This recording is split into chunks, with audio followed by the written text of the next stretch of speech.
Colorado, 1881, and the wind came down off the Sangre de Cristos in the second week of April, carrying wet snow and the smell of aspen buds, the kind of spring weather in that high country that could not decide from 1 hour to the next whether it meant to be a season or a punishment.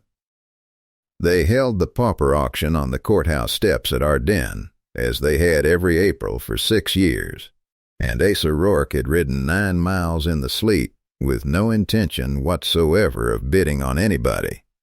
It was a legal proceeding, which was the part that never sat right with him.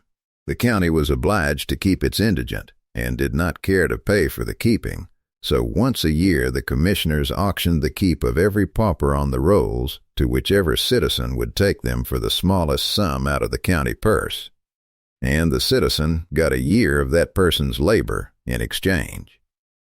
It was done in the open. It was written in the minute book. There were 40 people standing in the sleet watching it happen, and not one of them thought it was anything but Tuesday. There were 9 on the steps that morning. 8 went in under an hour. The 9th was a woman of 24 in a coat that had been somebody else's, standing very straight with her hands folded in front of her, and the county clerk read her off the list as Ruth Ivy, age 24, deaf and dumb, of no known family. "She ain't deaf," said somebody in the crowd, and got a laugh. "She's dumb enough for 2, though."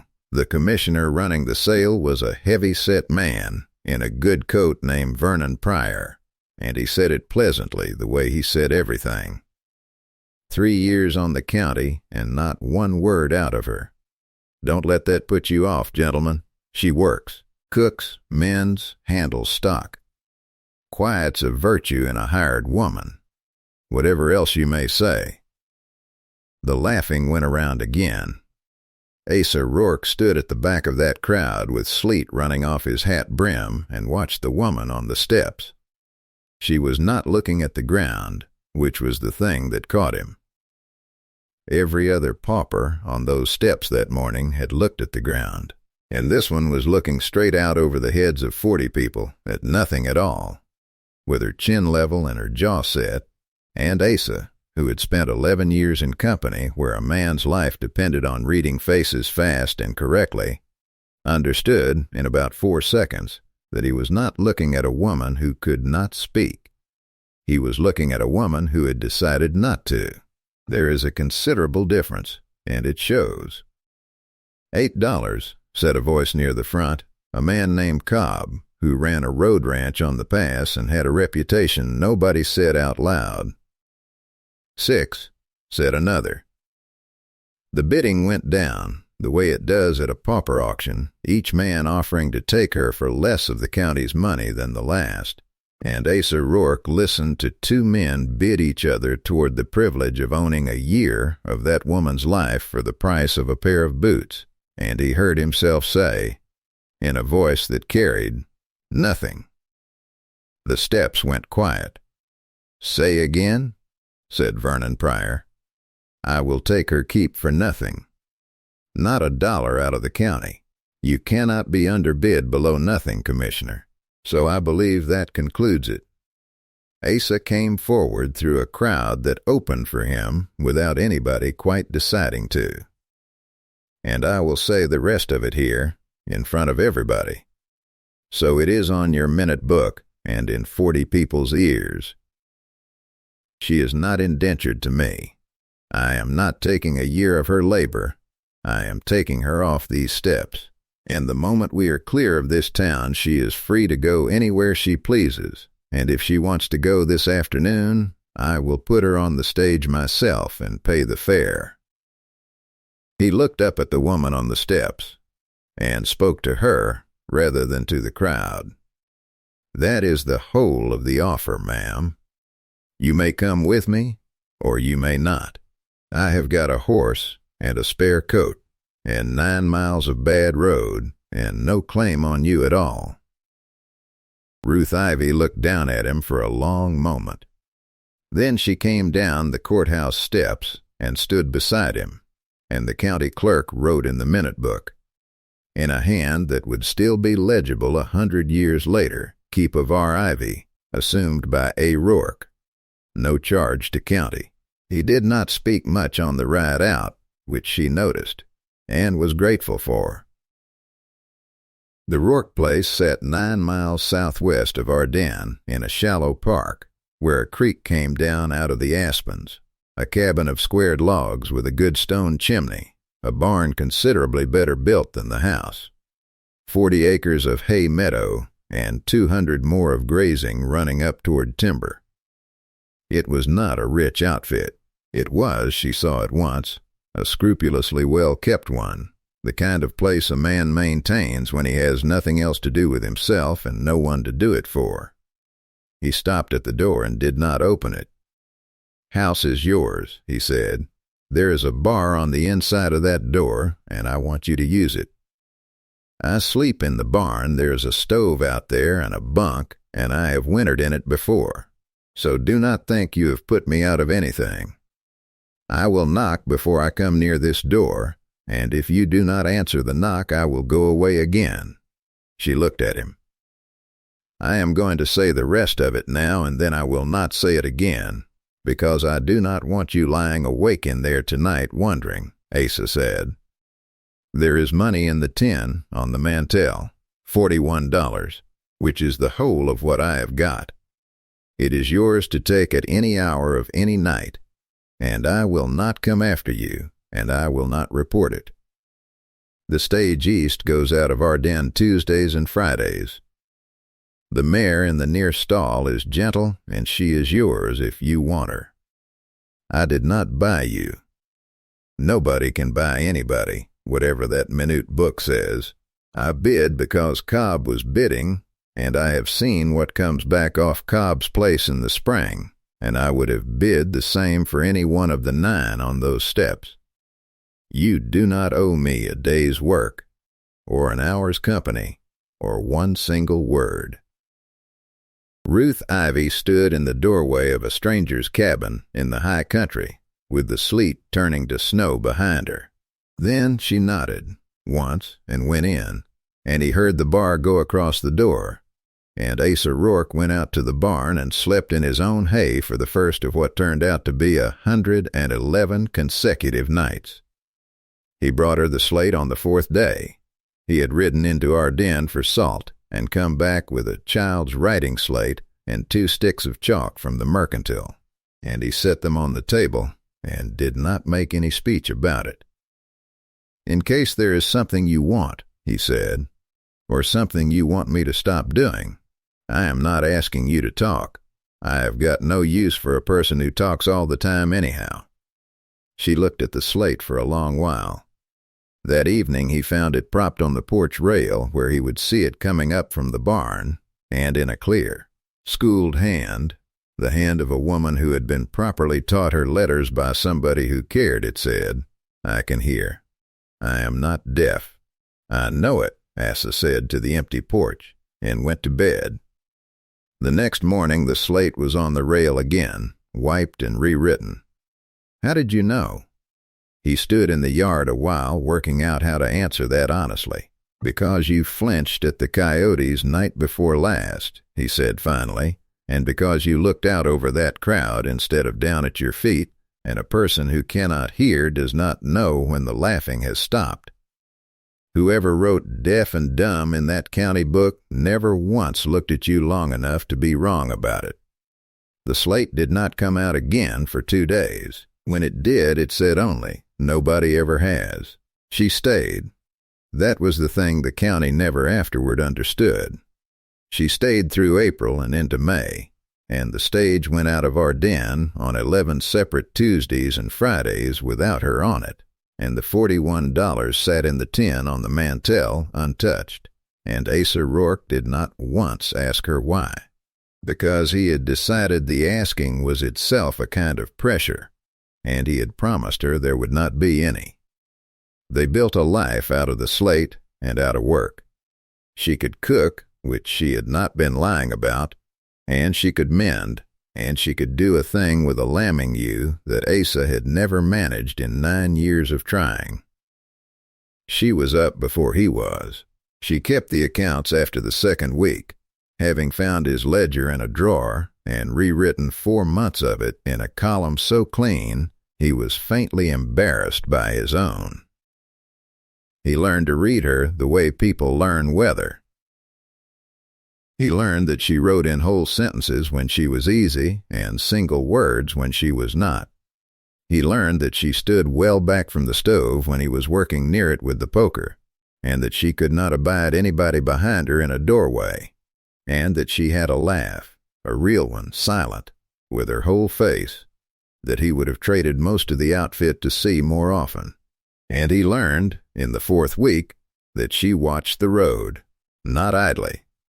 Every rider that came up that creek got the whole of her attention, from the moment he was a dot in the aspens until he was gone, and she did not go inside for any of them, and she did not hide, and Asa understood at some point in May that she was not frightened of riders in general. She was watching for one in particular. The slate said, "On the 11th of May, in the evening, you do not ask me anything." No. Why? Asa Rourke sat down on the step with his back to the post, which put him below her and looking out at the meadow rather than at her face, because he had worked out by then that she said the most when she was not being looked at. "Because I know what it is to have a thing you cannot say out loud in a county where you are living," he said, "and because I figure you will say it when the saying of it is worth more to you than the keeping of it, and not one day before. And pushing a person toward that day generally just teaches them to lie instead." There was a long quiet. Then the chalk started again, and it went on for some time, and when she turned the slate around it said, "What is yours?" "Beg pardon?" "Your thing you cannot say out loud." Asa Rourke laughed once, with very little humor in it. "You do not miss much," he said. "No, it is the only thing I have got." He told her that night, sitting on the step, in the plainest words he owned, because it seemed to him that a man who has spent 5 weeks promising a woman she owes him nothing had better be square about what he was. "Rourke is my mother's name. I have used it 11 years. Before that I rode with an outfit out of the Panhandle that took cattle that were not theirs, and, twice, took considerably more than cattle. I was 19 when I fell in with them, and 26 when I walked out, and there's a man in Tascosa who could still put a name to my face if he had a reason to. I never killed anybody. I want that said plain, not because it makes me clean, it does not, but because it is true, and you have got a right to the true version. I held horses, and I ran cattle, and I stood in a bank in Cimarron in '69 with a scattergun I did not fire, and a man died in that bank, and it was not my hand, but I was in the room, and I have been paying for the being in the room every day since. I came up here in '70 with what I had left, and I have not been off this place further than Ardennes in 9 years. I do not go to the law for anything. I do not report a stolen calf. I do not sit on a jury, and I do not go into that courthouse, because a man with my past who makes himself interesting to a county is a man who ends up explaining himself to Texas. He turned his hat over in his hands. That is the whole of it, and now you know a thing about me that could put me in a cell, which seems to me about the only honest way to be sitting next to somebody who has got a thing of her own." The chalk did not move for a long while. Then Ruth Ivy wrote 4 words and turned the slate around. "Vernon Pryor killed my father." It came out over 3 evenings, in chalk, wiped and rewritten, 4 sentences at a time.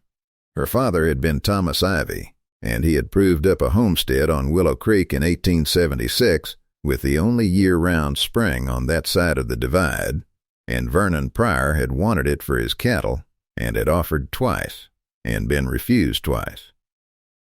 On the 9th of March, 1878, Thomas Ivy had gone up to the spring to break ice, and had not come back. and had been found the next day at the bottom of the rocks below the spring with his skull broken, and the county had recorded it as a fall. Ruth Ivy, aged 21, had been standing in the doorway of her father's cabin 400 yards below, and had watched two men on horseback come down off that rock in the gray light, and had seen the near one plane, and it had been Vernon Pryor. She had said so. That was the part that took her the longest to write. She had walked into our den and said so, out loud, to the sheriff and to the commissioners, and to anyone who would stand still, for 11 days. A 21-year-old girl with no money and no family accusing a county commissioner of murder over water, in a county where Vernon Pryor sat on the board that appointed the sheriff. On the 12th day they had committed her to the county home as indigent and of unsound mind, on Pryor's own motion, seconded, and entered in the minute book. I talked for 11 days, the slate said. Nobody heard one word. So I stopped, and underneath, after a long pause and a wiped corner, if I am dumb, I am harmless. Harmless is how you stay alive in his county. 3 years I have been standing in front of that man once a year on those steps, and he has looked at me like furniture. He does not remember I have a voice. Asa Rourke sat on that step with his fists on his knees for a considerable time. He auctions you himself, he said finally, every April.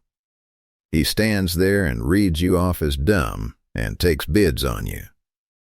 Yes, and that is why you watch the road. He will remember eventually. Men like him always do, the day something reminds them. She wiped it and wrote, I am not frightened of him. I am waiting for him. Before the reminding came, and it came, on the 2nd of June up that creek at a walk, there were 3 weeks of the best spring either of them had ever had. If you have stayed with this story so far, stay a while longer, because what happens next is the whole of why it is worth telling. And if a story about the exact moment a person decides to be heard speaks to you, the bell beneath this story is how we keep meeting like this. Vernon Pryor came on the 2nd of June with 2 men, and he came smiling. Rourke, he did not get down. Been meaning to ride out. That was a queer bit of business in April, and it has got the county talking some. Talking about what? Commissioner. About a man that takes a pauper woman off the steps for nothing and then does not work her. Pryor's smile did not move. There is no charge on the county for her keep, which is very fine, but there is also no indenture and no contract and no marriage, and folks in our den have started to arrive at the obvious arrangement, which I would call unfortunate for a woman who has already got a history of being unsound. Ruth Ivy came out of the cabin and stood on the porch. She did not go inside. She did not look at the ground. She stood square in the door of that house and looked at Vernon Pryor the way she had looked out over the crowd on the courthouse steps, and Asa saw the exact instant the commissioner's eyes went across her and caught, just slightly, on something he could not immediately place. There is an easy remedy, Pryor went on, more slowly. The county will take her back. No blame to you. Cobb has said he would take the balance of the year and pay the county for the privilege, which is a better arrangement than any of us got in April. No, Rourke, you do not want to be the man who— I said no. Asa Rourke stepped down off the porch into the yard, unarmed, deliberately, into the open where 2 mounted men could see both his hands. You will not take her back to that home, and you will not sell her keep to Cobb, and if you come up this creek about it again, I will go into that courthouse and stand in front of the county board and say so out loud, which I have not done in 9 years about anything. Pryor studied him for a long moment. Now that, he said, is a very interesting thing for a man to threaten. Most men threaten the law. you threatened to walk into a courthouse." He gathered his reins, and the smile came back on. "I wonder why that is." He rode off down the creek, and Asa Rourke stood in his own yard and understood that he had just told a dangerous man exactly where his soft place was.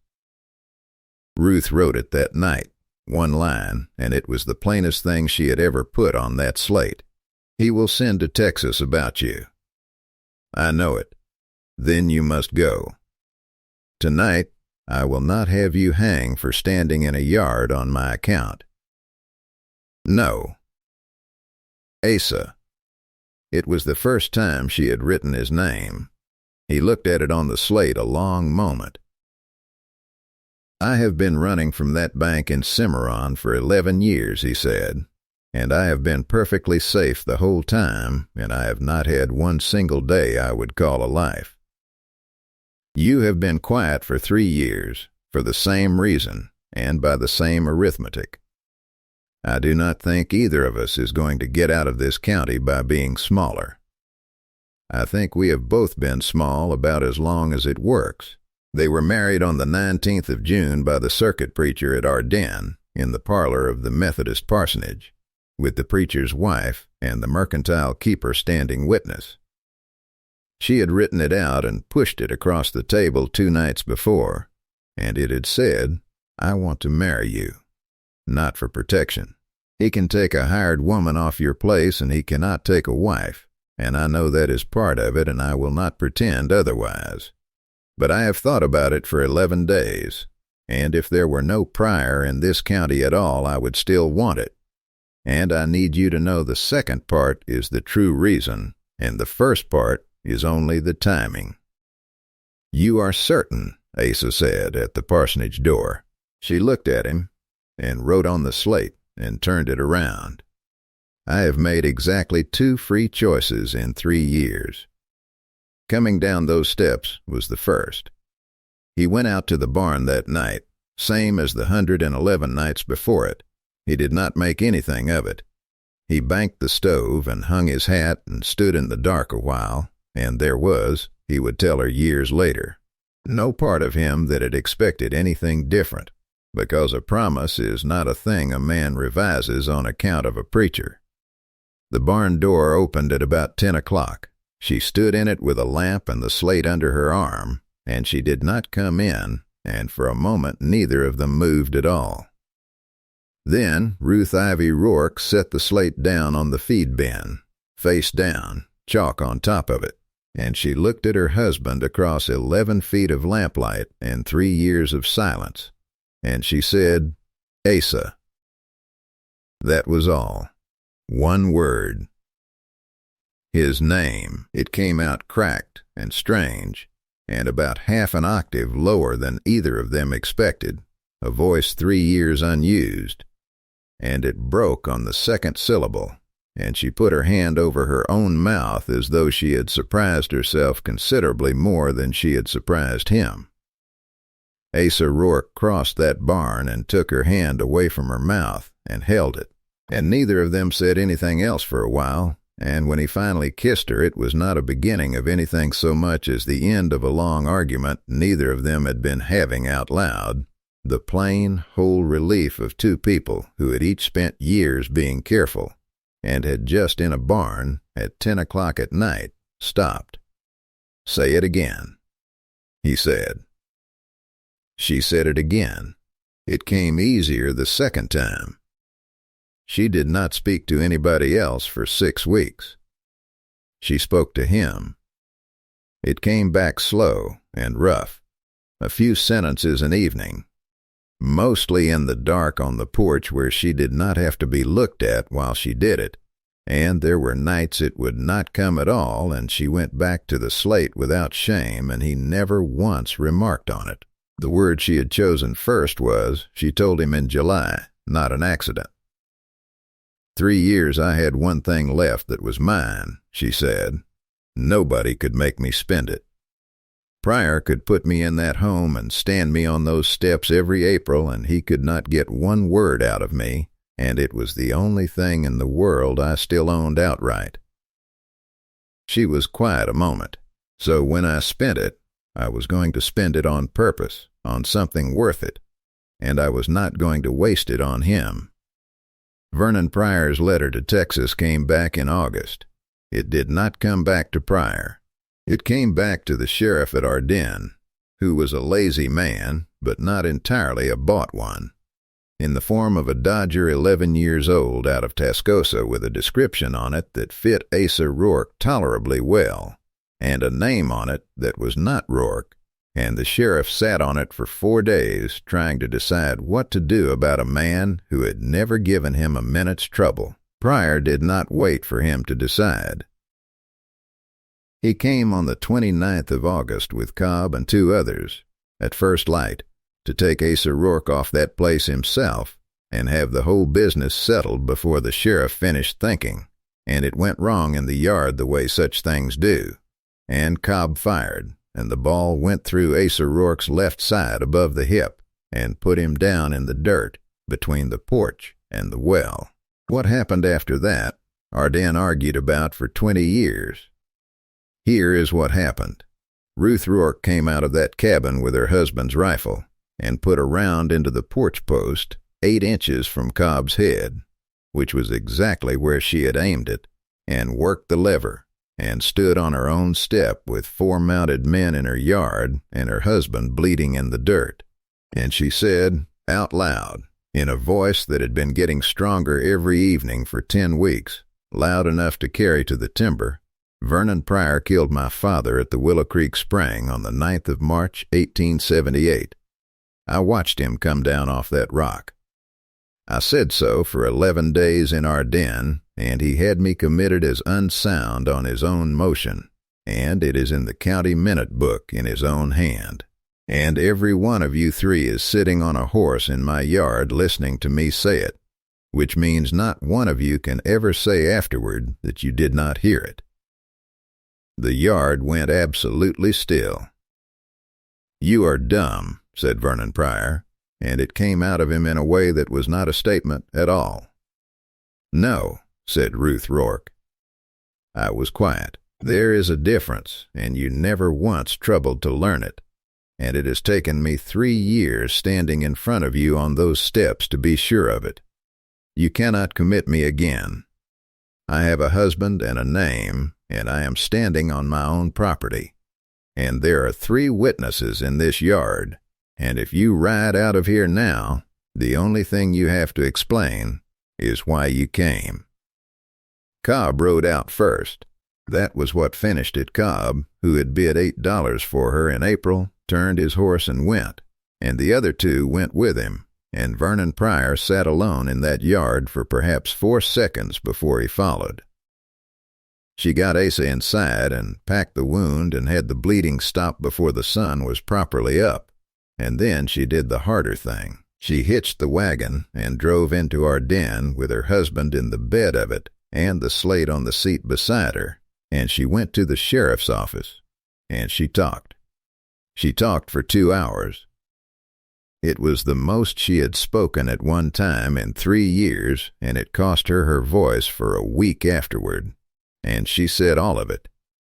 The spring, the rocks, the 11 days, the commitment, the minute book, the auctions, and the shooting in her own yard that morning in front of 3 men who could be named.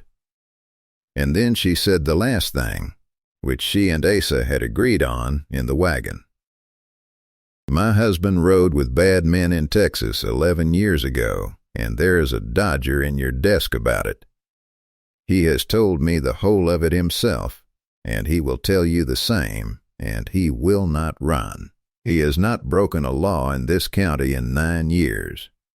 You may do what you judge right about Texas, and I will not argue with you about it, but you will do it after you have gone up Willow Creek and looked at those rocks, because I am not trading one for the other, and I will not have him say I did.